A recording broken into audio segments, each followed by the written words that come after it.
Across the Staffordshire Moorlands on 103.7. Moorlands Radio. Community radio that's more local. Moorlands Radio. On Moorlands Radio, and I hope you can stay with me and join in the fun today. In a very short while, we're going to be talking to a Leek lady, who has won a very, very prestigious award. We'll find out more about that in a few moments.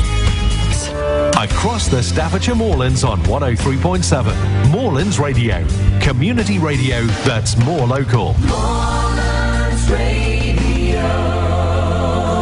So here on the Mid-Morning Show, we like to discuss local success stories. Well, I would like to tell you about a very talented lady by the name of Beverley Foster, and Beverley is joining me in the studio now. Good morning. Good morning.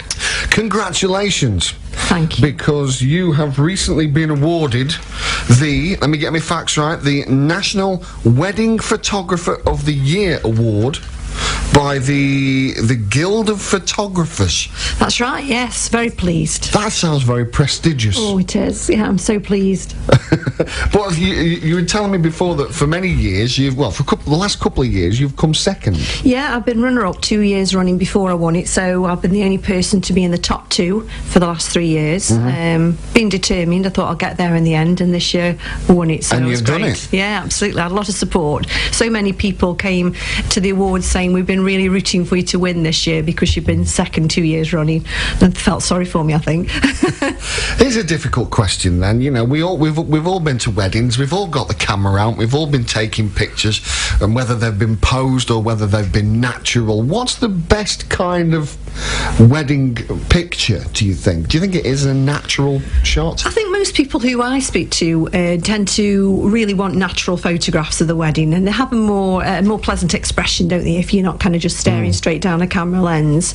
It's a bit of both, really. I always say it's a bit of direction, you know, trying to get people in the right place, get them kind of feeling good, and then, you know, just let them sort of enjoy the day, and hopefully we get a nice expression out of them. That must be really quite difficult, though, having to sort of, because everybody's there, they want to enjoy the wedding, they want to talk to Auntie Mabel, who they haven't seen for 65 years, and they want to congratulate the bride and groom, and you're the one that's got to go, excuse me, can we all just move in a bit? Can you stand here and can I have you doing this? It must be difficult. Yeah, it is, but we do a thorough check before the wedding. We ask people what they want, and so, you know, we kind of really liaise with them, and hopefully they've got enough time to have great shots taken and have a chat and a drink with everybody, because that's important to them. Yeah. Any unusual weddings?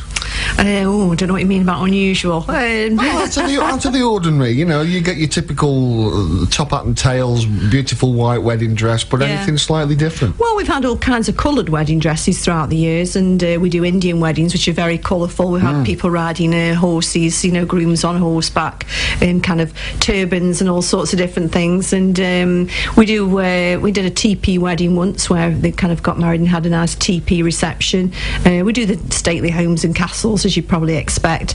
We do register offices, so, you know, I think all weddings are individual. They're all exciting, and you know, we enjoy all of them, really. But if you've got people on horseback and you've got castles and you've got bright colours, that must be great for you. You must be able to get a lot out of that. Yeah, we love it. We love, especially with Indian weddings or anything that's colourful. You know, it's not just it's a challenge if someone's riding a horse around, but it's great to have a challenge, and it's nice to do different things week by week. You know, we can go to a register office in Leek, say, one week, and we can be in a castle on the next week, and it's nice to have that variety, really. Yeah. You could probably, you know, I could probably ask you a million questions about photography, because I do have a nice camera, but I don't know how to use it, and I think more and more people do that, don't they? But they have a decent camera and they just set it to auto all the time.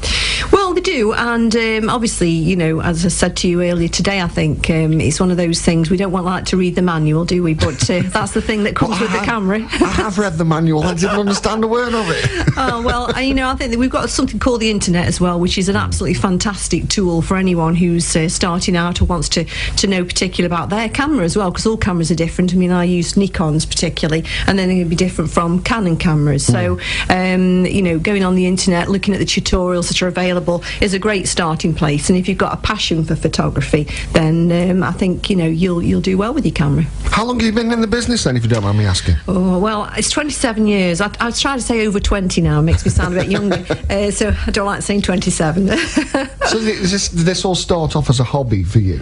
Well, it started off as my husband's hobby, actually, which is a bit of a strange thing. But David, my husband, really liked photography, and he bought his first camera when he was a teenager. And he started to get into photography, and he went to a few weddings and took some photographs that people liked. And we thought, well, we could probably make a bit of a business out of this. It was in the 80s, and no one had got a job, so it was difficult in those days. And he started a photography business, and then I kind of gradually joined him and sort of took over, so to speak. Does that cause any frictions? Because you thought your husband's hobby, I'll have a go at that, but now, if he's listening, but now you're better than him. Does that cause any friction? You're the one with the award. Oh, I know. Hopefully he's not listening. Only teasing if you listen. Only teasing. It's a great success story, and it must be quite a seasonal job, I would imagine. Well, it used to be a seasonal job. I don't think it's seasonal anymore. Since civil ceremonies took off a number of years ago, a lot of stately homes opened the doors to weddings. And we do a lot of winter weddings.